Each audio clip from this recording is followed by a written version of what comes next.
Welcome to the Story Times. Before Elizabeth Miller became a household name in our town, before she dominated the tennis courts and effortlessly commanded attention, our lives briefly intersected in ways neither of us realized at the time. I remember the first time I saw her, not in high school, not on a tennis court, but years earlier on a humid August afternoon at the town's annual summer festival. We were children then, barely 10 years old, and I had just lost a tug-of-war competition. As I sulked near the lemonade stand, she sprinted past me, her blonde ponytail swinging behind her, laughing as she chased after her brothers. She was fast even then, her strides long and confident.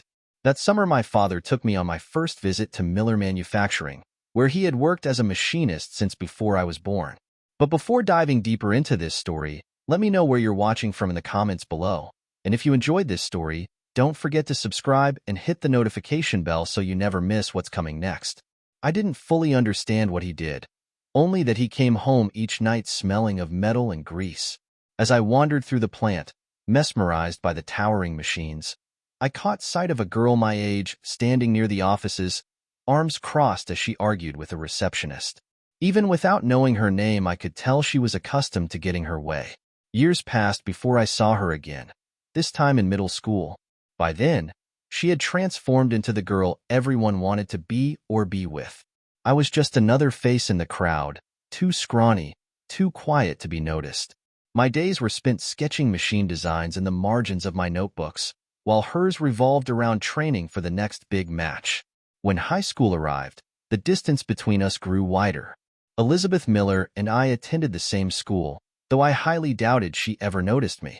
She grew into her confidence early, tall, athletic, and exuding an effortless charisma that made her the center of attention wherever she went.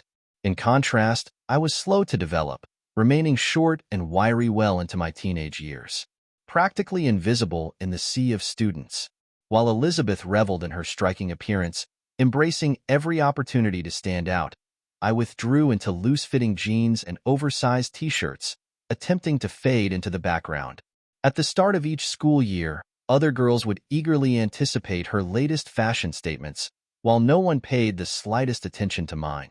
A standout tennis player since age 10, her height and strength made her a force on the court. Gym class, for me, was a nightmare. I was always picked last, but I found solace in running. In cross-country, it was just me against the distance, and I thrived. Elizabeth's social life was a whirlwind of dates with athletes and wealthy guys. Mine was non-existent. While she arrived each fall in a new car, I rode the same bicycle all 4 years. Due to our last names, Miller and Mullen, we often sat next to each other in class. In 4 years, she spoke to me once, handing me a test with a curt, "Here." Her family-owned Miller Manufacturing, a business employing over 160 people, including my dad, a machinist. At graduation, Elizabeth sat beside me in a revealing prom dress. I struggled to keep my composure. She noticed, smirking at my discomfort. After high school, I pursued process engineering. Later, I read she'd earned a full-ride tennis scholarship. Her name frequently appeared in the sports section. College changed me. I shot up 5 inches, gained 50 pounds of muscle, and grew into my confidence. By junior year, I'd proven myself to women, too. During winter break, I attended a party. Elizabeth was there, still stunning but completely drunk. Her boyfriend of a week made crude comments, prompting her to slap him and storm off. With everyone else too wasted, she turned to me, the only sober one, and ordered me to take her home. The next morning, she woke up in my arms, then immediately panicked. "What the hell? What are you doing in my bed?" I cut in before she could spiral. "You were wasted. I stopped you from getting into a random taxi, cleaned you up after you puked in my car, and made sure you didn't pass out in your own vomit. Most importantly, I didn't touch you." She studied me, tension easing. I must have really gone overboard. "Do I know you?" I chuckled. "Yeah, Jeff Mullen. We sat next to each other all through high school. I was the geek in oversized shirts." Recognition flickered. "No way. I remember. You always got better grades. I copied off your tests." I smirked. "I know. I let you. It was the only way I could talk to you." We both laughed. She sighed, rubbing her temples. "Well, Now that I know you're not a psycho, I could use some coffee and toast. Coming right up. As I walked to the kitchen, I caught her watching me in the mirror, a small smile on her lips. I returned with coffee and toast, an apron tied around my waist for modesty. Elizabeth chuckled. That's way too much jelly. Grinning, I replied, you won't need a napkin. I never let grape jelly go to waste. Still smiling, I returned to the kitchen for another cup of coffee. When I came back, Elizabeth was covered in grape jelly, a playful glint in her eyes. Oh no, she said innocently. Looks like I made a mess. Chuckling, I leaned in, kissed her, and slowly licked the jelly from her skin. I wasn't like other guys who only cared about their own pleasure. Maybe it was my years of long-distance running, the patience, endurance, and discipline, but I always believed taking my time led to the best results. After a long shower together, we curled up under the covers. As I traced my fingers along her arm, I asked, so why are you staying with Carol instead of your parents? She hesitated, voice barely above a whisper. It's complicated. My family, especially my brothers, just doesn't get along. Sensing she didn't want to dwell on it, I smoothly changed the subject. What's on your schedule today? She relaxed, her expression softening. I have some last-minute Christmas errands, then a tennis match at 2. I raised an eyebrow. In a foot of snow? She smirked. Indoor courts at the country club. Perks of membership, she added with a wink. Meanwhile, my own day held unexpected turns. A month ago, I had secured a job interview for 1 p.m. today. The interviewer, Robert Miller, Elizabeth's father, and the president of Miller Manufacturing. The irony of sitting down with the father of the woman I had just spent the morning with wasn't lost on me. The last time I wore a suit was at high school graduation, so I had bought a new one for the occasion.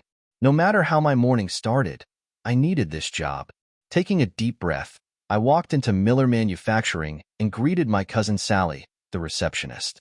She grinned at me before disappearing to inform Mr. Miller that his 1 p.m. appointment had arrived.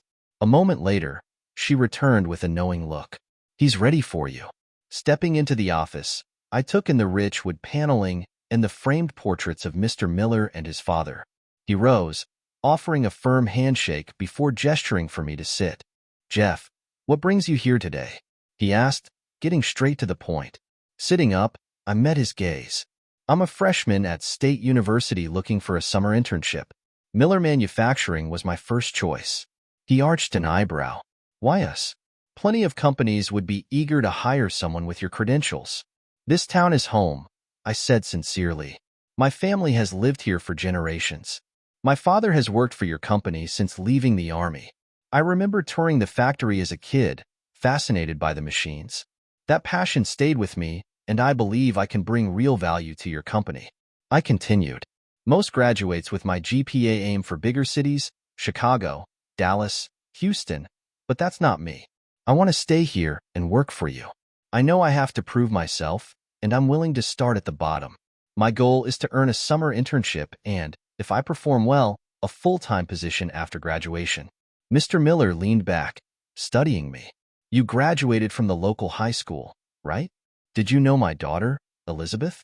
I kept my expression neutral. Oh, hell. Tread carefully. Swallowing, I replied. Yes, sir. We had classes together, but we didn't exactly run in the same circles. He nodded. I don't recall you being among the long line of boys who came through my house. Damn right I wasn't. Switching gears, he asked. If I were to offer you an internship, what would you bring to the table? Taking a deep breath, I laid it out. I'd start with the basics, cleaning, sweeping, taking out the trash, whatever needed to be done, but I also conducted a case study on Miller Manufacturing for my industrial efficiency class. That piqued his interest. He sat up. Go on. I explained. Your factory shuts down daily at 4 p.m. for cleaning and restocking. You're paying top-wage employees, guys earning $12 an hour, to handle tasks that could be done by lower-wage workers at $5 an hour. My proposal is to extend production until 5 p.m., letting those employees stay productive, then bring in interns and lower-wage staff for cleanup. I glanced at him. As long as their hours stay under 40 per week, you'll cut costs while maintaining productivity. His eyebrows lifted. You actually ran numbers on this? Yes, sir. I have a full report. He smirked. Haven't copyrighted it yet, have you? I grinned. Not yet. He chuckled. All right, Jeff, let's talk numbers. How much will all this brain power cost me this summer? My approach is simple, sir. Start me at minimum wage. If I prove my worth, I'll earn raises based on performance. He nodded approvingly. I like that mindset. Fresh ideas like yours could be exactly what we need. Consider yourself hired as our first summer intern. Do you want me to send over a contract?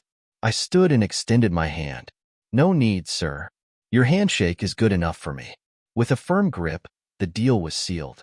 As I stepped out of Mr. Miller's office, I exchanged a knowing glance with Sally at the front desk. Walking outside, a surge of triumph washed over me, one of those rare moments when everything aligned perfectly. Confidence buzzed through me. I felt unstoppable. Still riding the high, I headed straight to the country club to catch Elizabeth's tennis practice. The moment I walked in, I was met with the sharp crack of rackets meeting balls, volleys exchanged with speed and precision. From my quiet spot, I watched Elizabeth in her element. Fast, powerful, relentless. No shot went unanswered, no movement wasted. I felt a surprising sense of pride. Somehow, I was now a part of her life, a thought that still felt surreal. After securing the set, she wiped her face with a towel and took a sip from her water bottle. Then, she spotted me. Even in my suit, she recognized me instantly, flashing a smile and waving me over. The second I stepped onto the court, she greeted me with a kiss. I love that you actually came to watch me play. Grinning, I teased. You're burning a ton of energy out here. How about I take you to dinner so you can refuel? She laughed, eyes sparkling. Sounds like a plan. Pick me up at 6:30. I'll be there. That evening, over pizza and beer at Leon's, hours slipped away as we talked. All it took was a question, and Elizabeth opened up like she had been waiting for someone to really listen. Tennis wasn't just a sport to her. It was her future. She dreamed of going pro, competing at the highest level, and eventually coaching. Unlike past relationships, where guys only cared about one thing, she admitted it meant a lot that I actually showed interest in her life outside the bedroom. But when the conversation shifted to family, her mood darkened. My brothers work for my dad, she said flatly. One's a sleazy salesman, the other a spineless accountant. She spoke about her father with a mix of respect and distance, acknowledging his relentless work ethic, but pointing out he practically lived at the factory. Her mother, though, was a different story. She's unbearable, Elizabeth said bluntly. Makes life miserable for everyone. That's probably why my dad never comes home. Sensing this was a sore subject, I steered the conversation elsewhere. Then out of nowhere, she smirked. So, what's with the suit? You do know tennis is a casual sport, right? I chuckled. I actually know a little about tennis. I've played, just not at your level. But the suit? I had an interview today for a summer internship. If things go well, I'm hoping for a full-time job after graduation. She leaned in, intrigued. How did it go? Really well, I said, confidence returning. I got the position. I start in June. Then came the one question I had hoped to avoid. What company? I hesitated. No way to sugarcoat it. Miller Manufacturing. Her smile vanished. Wait, what? You had a meeting with my father? Before I could respond, she jumped to conclusions. Unbelievable. Were you just using me to get close to him? Seriously? She pushed her chair back, ready to leave. But I reached across the table and took her hand, firm but steady. Sit. Her eyes widened, startled by my tone. Keeping my voice calm, I continued. Elizabeth, I scheduled that interview weeks ago, long before you even remembered my name. We reconnected days ago, and we slept together after we already made plans. You knew I was studying industrial engineering. What other company in this town could I possibly work for? This is just a coincidence. Please take a second and think before assuming the worst. She stared at me, her gaze sharp, but she didn't walk away. Slowly, she sat back down, taking measured breaths, like a tennis player resetting after a lost point. After a long pause, she finally spoke. I hear you. But come on, what are the odds? You suddenly show up the day before you're supposed to meet my dad? The same day we start dating? That's way too convenient. I sighed. Look, your name came up, but only in passing. Her eyes narrowed. And? He asked if we were in the same class. I said yes, but that we didn't hang out in the same circles. That's it. She waited, sensing there was more. I hesitated, then admitted. He also mentioned he didn't remember me being one of the many guys who showed up at your house. Elizabeth studied me, weighing my words. Then, slowly her posture relaxed. You know, I actually appreciate that you told me up front. If my dad had mentioned it first, I probably would have assumed the worst. I nodded. That's why I'm telling you now. She exhaled, frustration melting. But, let's be real, this is going to get complicated. How do you think this will affect us? I reached for her hand again. I don't know. But I do know. I enjoy being with you. You're one of the most interesting people I've ever met, and I want to see where this goes. Whether or not I work for your dad doesn't change that. If he doesn't want me there, he can fire me on my first day. But I don't want something this trivial to get in the way of us. For the first time since the conversation started, she smiled. You're determined. I'll give you that. You have your path. Industrial engineering. I have mine. Tennis. We might end up in different worlds, but for now, let's just enjoy this. Leaning in, she lowered her voice. Speaking of which, let's go back to my place. But nothing lasts forever. When the holiday break ended, we both returned to school. Saying goodbye was harder than I expected. Elizabeth's eyes shimmered with unshed tears as we parted. For weeks, we talked daily. Then, calls turned into emails. On Valentine's Day, we exchanged heartfelt cards filled with affection and promises to reunite soon. By June 1st, I officially began my internship at Miller Manufacturing. From day one, I was eager to learn, absorbing everything about fabrication, product design, and factory operations. The workers welcomed me, and my enthusiasm didn't go unnoticed. Having my father as a department supervisor certainly helped. One of my first victories came when Mr. Miller approved my proposal to shift cleaning duties to lower-wage workers, reducing costs without affecting production. Seeing my ideas implemented so quickly was both validating and motivating. One afternoon in mid-June, I was pushing a broom across the shop floor just before closing when a familiar voice called out, dripping with playful mockery. A janitor? My boyfriend is a janitor? How humiliating. I turned to find Elizabeth standing there in a breezy summer dress, looking effortlessly stunning. Moving toward her, I went in for a hug, but she held up her hands, smirking.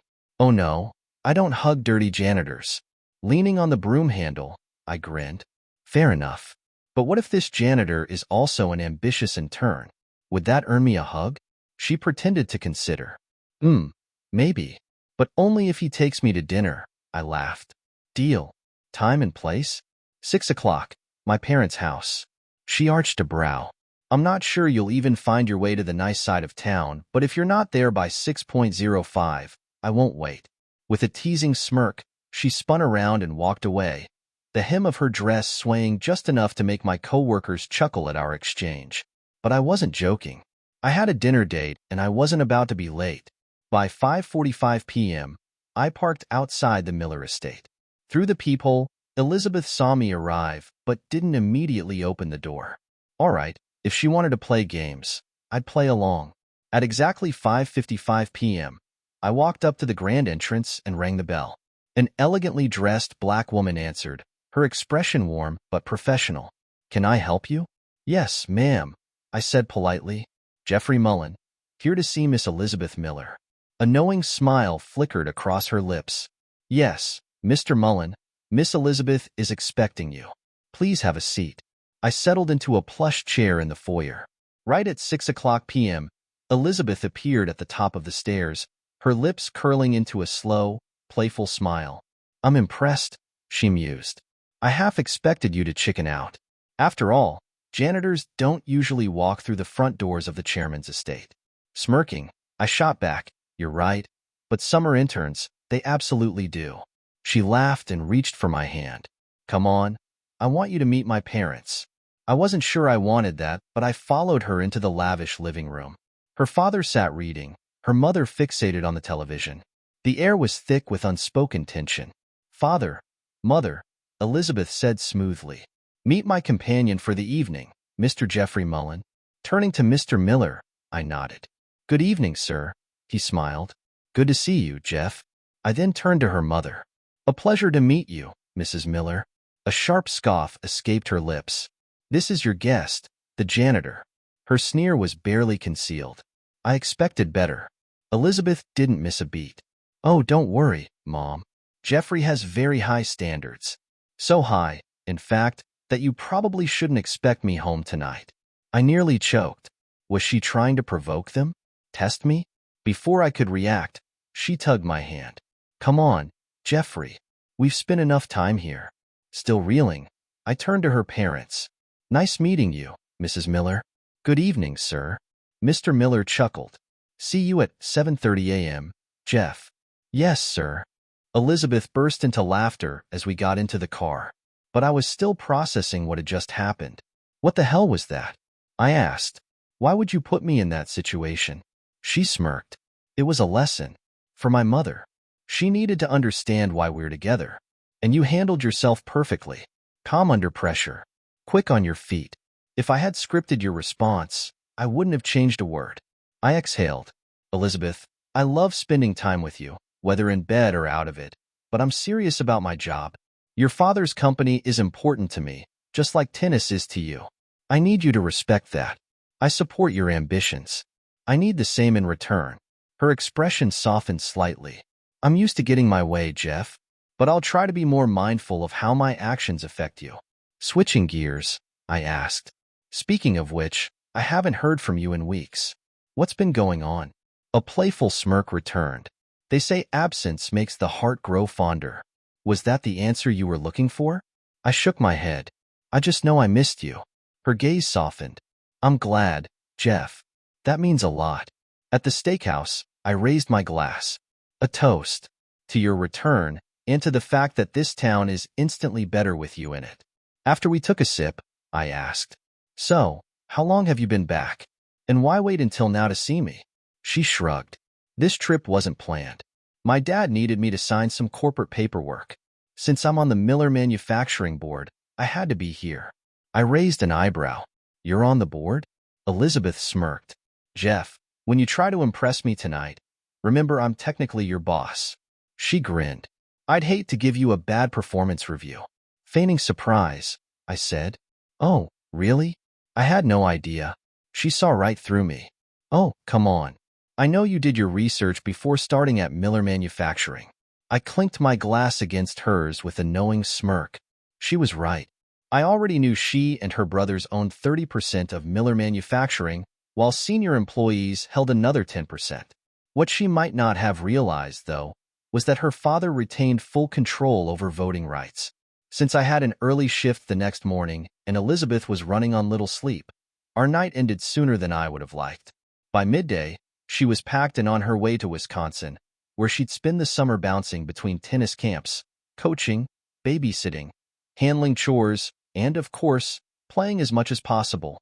We kept in touch through emails, calls, and the occasional letter, but as the weeks passed, our connection faded. By Christmas, we were barely speaking. She was lost in her world, and I was fully entrenched in mine. That summer at Miller Manufacturing was an education unlike any classroom could provide. I learned the ins and outs of precision parts manufacturing, working on projects tied to aerospace giants like Boeing, Spirit Aerosystems, and Cessna. Not everyone welcomed me, though. John Miller, Elizabeth's oldest brother and the company's head of marketing, despised my presence. Once he found out I had been dating his sister, his attitude toward me only worsened. John rarely referred to Elizabeth by name, instead using nicknames like boss, sister, or, when he was feeling particularly petty, witch in heels. Nearly a decade older, he got a twisted joy out of provoking her. Despite his title, John was out of touch with modern marketing. His strategy was straight out of the 60s, booze, strip clubs, and high-pressure deals. The reality? Most clients bypassed him entirely, working directly with shop managers for pricing and logistics. But that didn't stop him from draining company funds on extravagant parties and client entertainment. His father tolerated it, likely because John wouldn't last a week in a job outside the family business. Then there was Sam, the middle brother, a different kind of disaster. As purchasing manager, his job was crucial, but he was either overwhelmed or indifferent. Production delays were common because he forgot to order materials or bought the wrong ones. When he did show up, he spent most of his time drinking coffee and daydreaming about fishing. John often defended him, insisting Elizabeth bullied him. In truth, Sam lacked drive, stayed unmarried, and avoided interaction whenever possible. As I worked, I spotted inefficiencies and began brainstorming solutions. One idea stuck: a quick-release mechanism to help farmers detach tractor equipment more easily. Excited, I ran it by my father. "I'm thinking of presenting it to Robert." He shut it down immediately. "Don't bother. Robert will pass it to John, who'll laugh and toss it. If Robert asks later, John will dump it on Sam, who won't do a damn thing. Good ideas don't go anywhere in this place." I had already seen enough to know he was right. Countless workers had pitched smart, cost-saving innovations, only to be ignored. Frustrated, I asked, "What if I patent it myself?" My father sighed. "You can try, just don't expect support." Since patent law was part of my industrial engineering coursework, I decided to take matters into my own hands. The first step? Establishing my own business. And just like that, Mullen Marketing, LLC was born. Every spare moment outside of work was spent developing and testing my prototype. I needed a patent attorney, so I reached out to Craig, a local lawyer I'd played golf with a few times. We weren't close, but he had connections. Craig introduced me to his former law school roommate, a patent specialist. By summer's end, I had filed 4 separate patent applications. Meanwhile, Elizabeth and I exchanged occasional emails and phone calls. Tennis consumed her life. Engineering consumed mine. The only time we saw each other was a single night at Christmas. Her family had taken a trip to Naples, Florida, cutting our time short. That night was different. We reconnected in ways words couldn't capture: passion, laughter, and the comfort of familiarity. We talked about the future, about where we might fit in each other's lives. No conclusions were reached, but the question lingered. In the middle of my final exams, Craig called with an unexpected proposal. "I've been discussing your patents with a friend in intellectual property," he said. "He's interested in your quick-release mechanism. Would you accept a check for $250,000? I nearly dropped my phone. "Are you serious?" Craig chuckled. "Yes, and he recommends negotiating a royalty, $1 per unit sold for the next 10 years. My heart pounded. Even better. Then his tone turned serious. "Listen, Jeff, keep this quiet. You did all your work at Miller Manufacturing, and if John finds out, he'll try to claim a cut. Deposit the money into Mullen Marketing and keep it separate from your personal finances. And Jeff, don't even tell your dad. If word gets out, people in the company will start talking." Craig had one more offer for me. "You planning to stay with your parents after graduation?" "For now, yeah," I admitted. "But not for long." He mentioned a foreclosed house the bank was eager to offload. "Structurally solid, but the interior needs work. You could put a chunk of your patent money toward a down payment, and the bank will cover the rest." It made sense. And just like that, I became a homeowner. As I settled into my new role at Miller Manufacturing, my official title became chief engineer.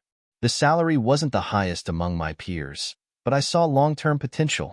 This was an opportunity to create something meaningful. Between working 45-hour weeks and renovating my house every evening and weekend, my life was packed. No time for parties, no golf, no dating. I tried to stay in touch with Elizabeth, but with her pro tennis career taking off, she was constantly traveling, making our conversations few and far between. Then, one evening, without warning, she walked straight into my house while I was in the middle of painting the living room. She scanned the chaotic scene: paint scattered, dust-covered furniture, clothes tossed everywhere, before wrinkling her nose. "What kind of disaster zone is this?" she asked, crossing her arms. I smirked. "I'd call it a love nest." She rolled her eyes. "More like an abandoned barn. You've been at this for months. Why isn't it done yet?" "I'm working full-time, Elizabeth. The board isn't exactly giving me special treatment."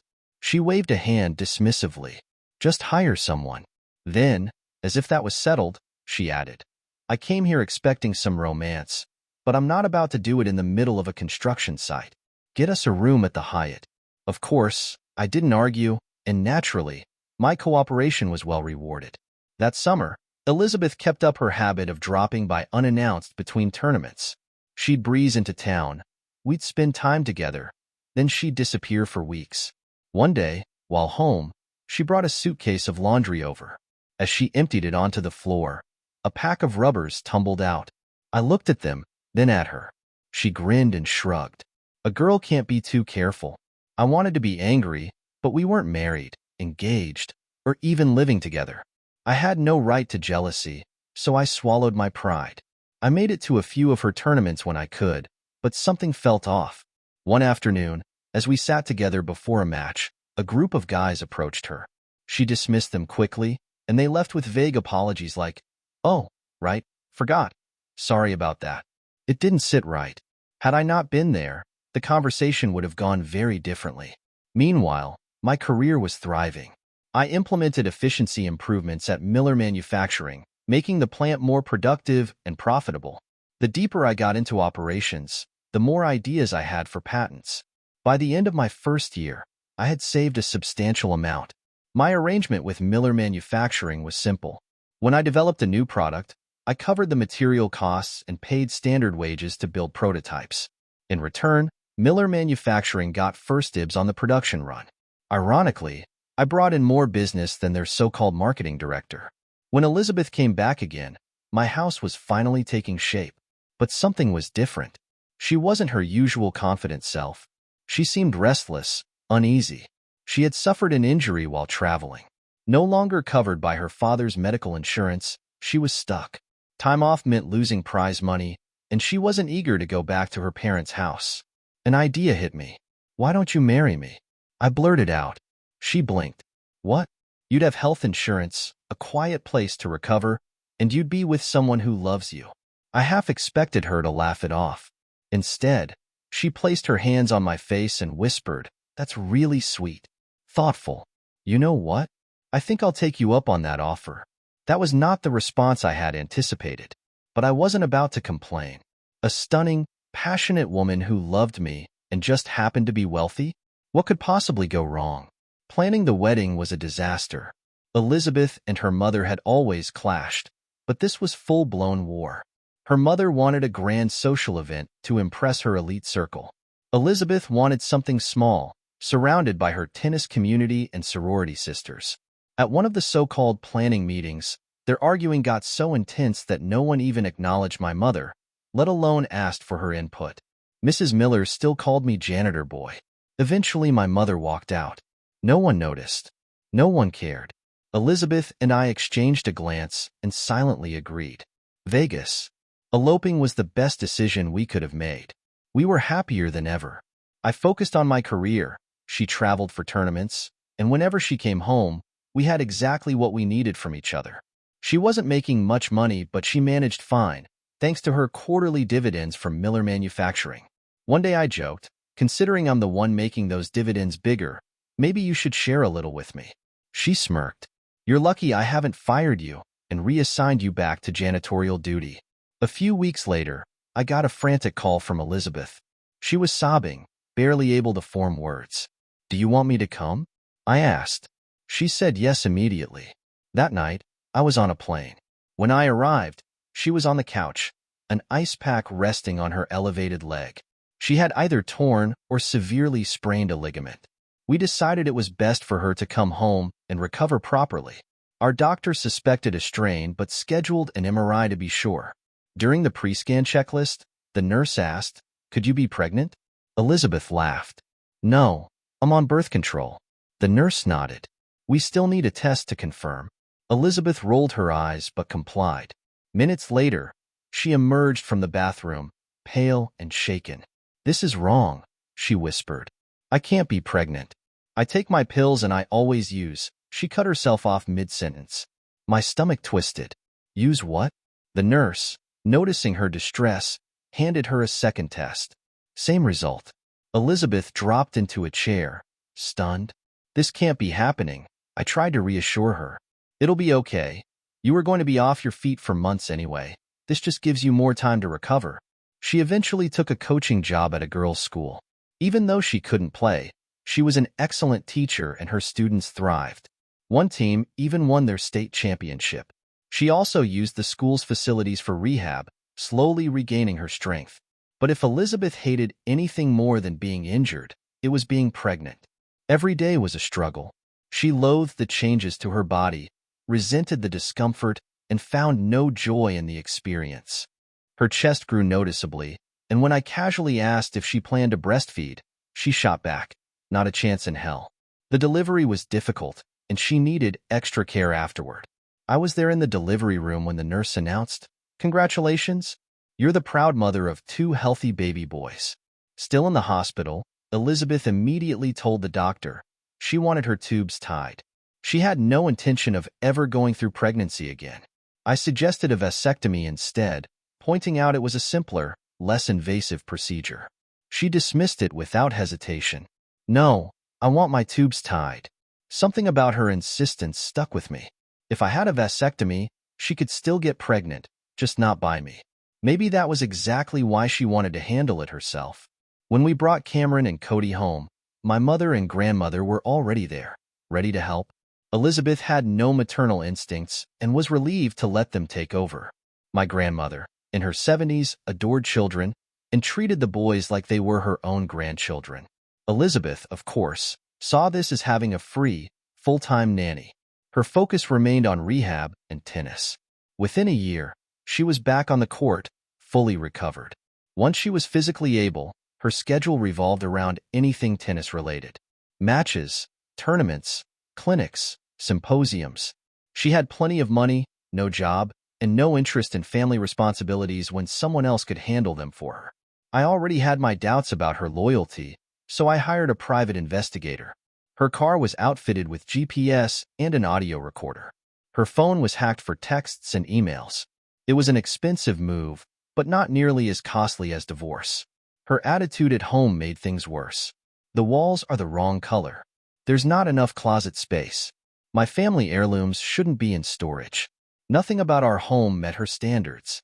I started coming home early to help, folding laundry, vacuuming, taking out the trash. But no matter what I did, it wasn't good enough. She nitpicked relentlessly, treating everything connected to me as an inconvenience. The only joy I had left was spending time with my sons after my mother left for the evening. She hated living in a middle-class neighborhood, acting like she was surrounded by people beneath her. Meanwhile, I worked long hours while she burned through her quarterly Miller Manufacturing dividends like they were monopoly money. Since another check always arrived in a few months, she never worried about saving. She pushed for a private country club membership, separate from her parents. She went there daily for lunch, leaving the boys with whoever was available. Her spending and detachment from the family irritated me more than I let on. By this time, I had already taken a DNA test to confirm the boys were mine. Our once passionate relationship had dwindled to nothing. The longer things went on, the clearer it became that there were more reasons to leave than to stay. But walking away wasn't simple. She could use my love for my sons against me. Worse, she co-owned my employer. A single phone call could destroy my career. Miller Manufacturing was highly respected. A bad reference from them would follow me anywhere. Ironically, the way out came from an unexpected source: real estate. Elizabeth grew tired of these middle-class slums and insisted we buy a multi-million-dollar home in the country club annex. The price tag would drain all of her dividends, but she didn't care. She wanted it. I suspected part of her motivation was competition. The house was larger and more expensive than her mother's. While securing high-end CNC machines for my company, Mullen Machine, I also negotiated leasing agreements with Miller Manufacturing. After Robert Miller's passing, I was effectively running the plant. John held the title of president, but he offloaded all responsibilities onto me, except determining dividend payouts. My role was officially upgraded to operations manager, and when I asked John for a formal job description, he barely glanced up. "Just write it yourself," he said dismissively.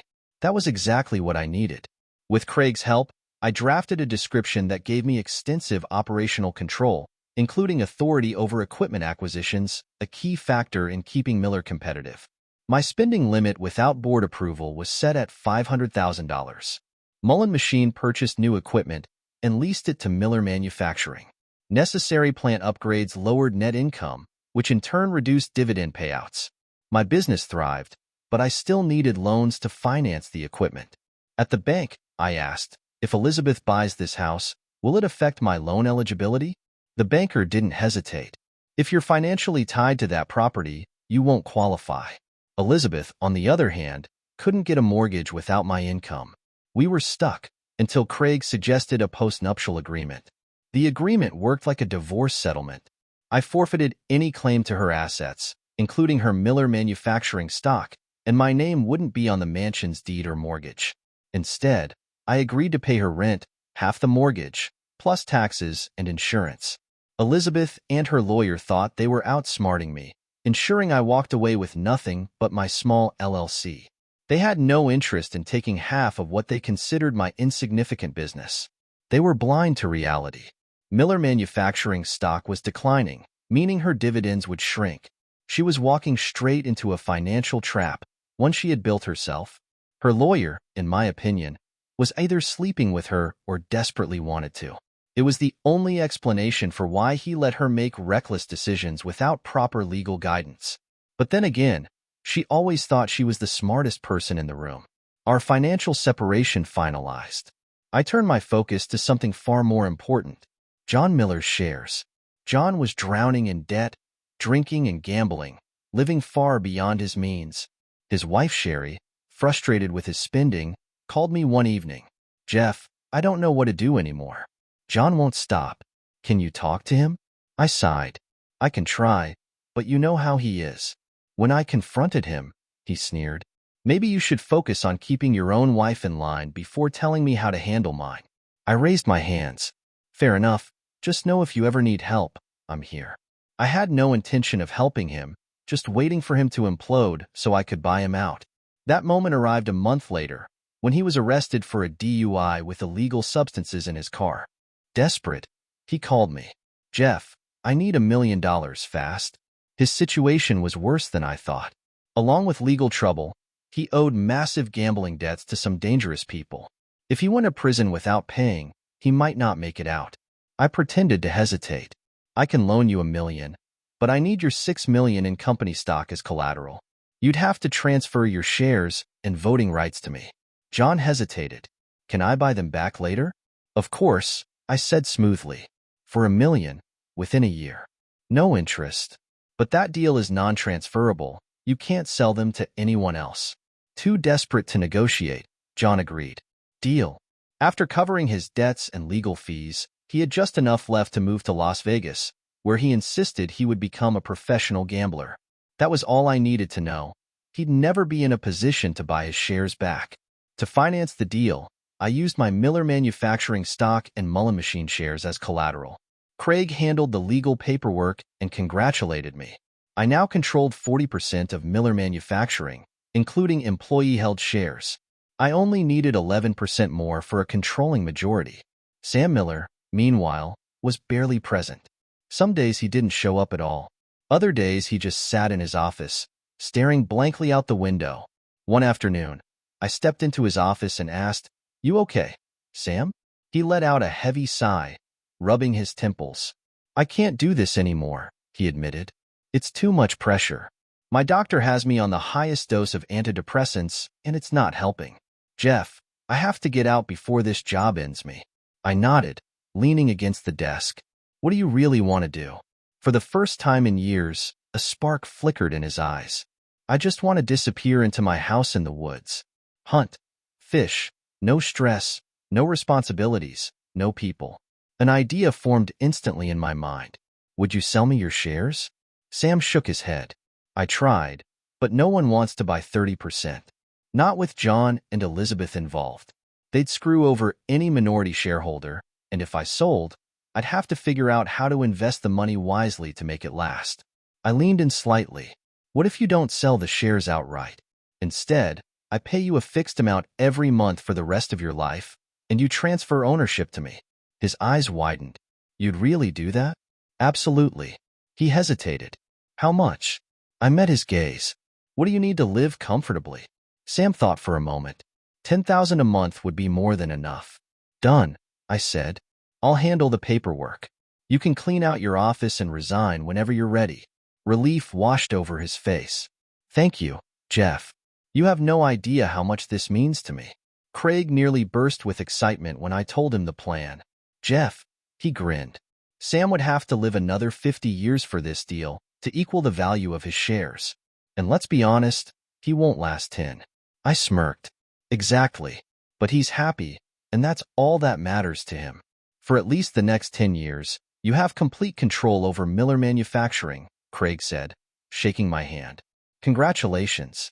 Thanks, Craig, I replied. Now, it's time to deal with Elizabeth. The house I had spent so much time renovating had never been good enough for her. I refused to sell it, so I kept it as a rental. My last tenants had moved out 5 months earlier, and I hadn't gotten around to finding new ones. That turned out to be a stroke of luck. By September 1st, Elizabeth was in New York for the U.S. Open, probably watching matches, but more likely entertaining herself with someone new. Meanwhile, I packed the few personal belongings I was allowed to take from the mansion and moved back into my old house. By nightfall, the boys and I were settled in. They had stopped asking about their mother. She had been an inconsistent presence for so long that her absence barely registered. When she was around, her cold, detached demeanor unsettled them. I tried calling her, knowing full well I was interrupting whatever distractions she had lined up. She either ignored my calls, sent them to voicemail, or replied with curt, dismissive texts. There were never any callbacks. Once everything was out of the mansion, I left her a note. I won't be paying September's rent. The boys and I have moved out. The next morning, I walked into the office. Sally, ever efficient, had just sent out a 14-day notice for a shareholders meeting. The agenda? Shareholder transfers, restructuring management, and third-quarter dividends. She glanced up, eyebrows raised. There's a lot happening that I wasn't briefed on. Want to clue me in before people start asking questions? I grinned. Great news, Sally. I now own every single one of John and Sam's Miller Manufacturing shares. That gives me 70% voting control. Elizabeth? She's irrelevant now. A slow, wicked smile spread across her face. God, I've hated that woman since high school. Elizabeth returned from New York a few days later and found my note. Within minutes, she was calling me in a rage. You owe me rent. How the hell am I supposed to make the mortgage payments without it? She shrieked. Not my problem. Her tone turned venomous. If you don't bring me that check, I'll just raise my dividends to make up the difference. I'll have it taken straight from your salary. You're making a huge mistake, Jeff. It was clear she hadn't spoken to her brothers, or even bothered to read the official shareholder meeting notice in her mailbox. By the time the meeting took place at the end of the week, Elizabeth was nowhere to be found. The only attendees were me, representing 60% of the shares, my father, who controlled another 10% for the employees, Craig, now the company's corporate attorney, and Sally, the longtime board secretary. The first motion? Approving the official transfer of John and Sam's shares to me. The second? Formally appointing me as president and chairman of the board. The third? Canceling shareholder dividends due to declining profits and reinvestment in new equipment. All motions passed unanimously. Not long after my father left my office, Elizabeth stormed in, her lawyer trailing behind. She burst through the door, eyes blazing. Get out of my father's chair, you son of a witch. You're fired. Get out of this office right now. Clearly, her lawyer had finally clued her in, forcing her to skim through the meeting notice she had ignored. By the time she understood what had happened, it was too late. Her eyes darted wildly. Where are my brothers? You don't have power of attorney over them. I leaned back, smirking. I don't need power of attorney. I bought their shares. That means the voting rights are mine. Her face drained of color. Anticipating this tantrum, I handed her the notarized transfer documents, along with the signed board approvals. Her lawyer snatched them up, skimming the pages before scoffing. This is a joke. You won't get away with this. We'll bury you in court. We both knew he was bluffing. Sally, efficient as ever, handed Elizabeth the official meeting minutes. I leaned forward, my voice calm.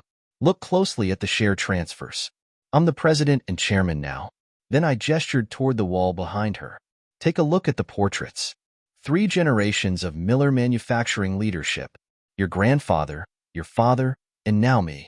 That was the moment she finally understood. Without dividends, she couldn't afford the mansion, the cars, or the country club fees. She had never saved or invested wisely. Her entire financial future had been based on quarterly checks that no longer existed. Desperation flickered across her face, but she quickly masked it. "Jeff, let's talk about this over dinner," she said smoothly. "I'll have your favorite steak delivered from the country club. Come over at 6:30, and we can work through the details. I don't think either of us really wants a divorce. We should think about what's best for the children." I almost laughed. She had never factored the boys into her decisions before, but now that she was out of options, suddenly, she was the concerned mother. I played along. "I'm looking forward to the conversation." At 6:29, I rang the doorbell. Elizabeth opened it, wearing a silk dress that hugged her curves. Her makeup was flawless, her hair styled just right. "Jeffrey, Jeffrey, Jeffrey," she purred. "You didn't need to ring the doorbell. This is your home." "I was just concerned I might be interrupting something," I said, stepping inside. She smirked. "Not at all. Wine?" I nodded. "That'd be great." She poured a glass and wasted no time. "I have to say, Jeff, I'm impressed. I always knew you were ambitious, but this? You fast-tracked it by 20 years. How did you get my idiot brothers to sell to you?" "That was brilliant." She swirled her glass. "Now it's just you and me. We control the company together. We should celebrate this win. I have champagne chilling for a toast after dinner." I leaned in slightly. "Elizabeth, do you know how I managed all of this? I worked for it. While you were out having your affairs, I was here building something real." Her smile faltered. "To be absolutely clear," I continued, my voice firm, "I moved out because I'm filing for divorce this week." I let that sink in before delivering the final blow. "This isn't a partnership. I control the majority stake, and what I say goes. You can keep your shares and stay on the board, but there won't be dividends for at least a year." Her expression twisted in panic. "You can't do that, Jeff. That's my only income. How am I supposed to live?" I scoffed. "You should have thought about that before." She dropped the charm entirely. "Jeff, I might have had a little fun with a few guys, but I was always loyal to you. Ask anyone in town." I laughed, shaking my head. "Elizabeth, for the past year, I've had a private investigator tracking you at every tournament. He gathered enough evidence, photos, videos to prove that statement is a complete lie." The color drained from her face as reality set in. She had no argument left, no safety net to cling to, but she wasn't done fighting. "If you divorce me, Jeff, you'll still have to pay alimony and child support." She snapped. "You might as well stay married. It'll be cheaper." I shook my head, smiling. "You seem to have forgotten something. The postnuptial agreement you insisted on made sure I couldn't claim any of your assets. But in doing so, you also ensured you couldn't touch mine. That means no alimony." She hesitated, scrambling for a counterattack. "And as for child support," I continued, "the boys live with me. They've barely seen you in months, and when they do, they're afraid of you.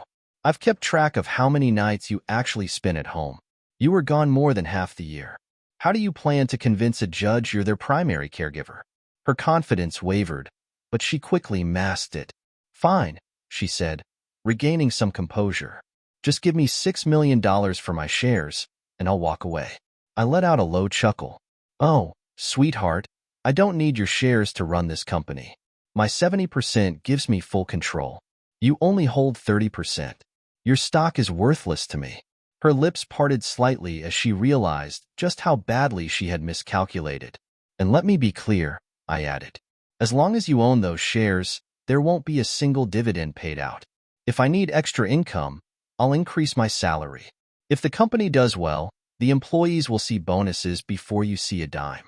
Her hands clenched into fists. "You can't do that." I smiled coldly. "I can, and I will. Miller Manufacturing is going to be an industry leader. Every dollar of profit will be reinvested into technology, expansion, and better wages for our workforce. Shareholders? They can wait." She was trembling now. "Then buy me out," she whispered. "I will, but not for $6 million. I leaned forward, savoring the moment. "I'll give you $100,000 for your entire stake. That's the actual market value for a powerless minority shareholder in a company they can't influence." Her breath hitched. That's not fair. No, I agreed. It's business. Her fingers twitched as she clung to her last hope. You really won't give me child support? I shook my head. You haven't been their mother in years. They don't even ask about you anymore. And if they did, I have evidence, photos, videos, documented proof of your lifestyle, your absences, your affairs. You abandoned them, Elizabeth. I won't pay you to pretend otherwise. Tears welled in her eyes, but I felt nothing. And if you fight this in court? I continued, voice steady. My investigator has names, timestamps. We can subpoena the men you've been with. They'll testify under oath. Your reputation will be destroyed. The whole town will see the real Elizabeth Miller. She let out a choked sob.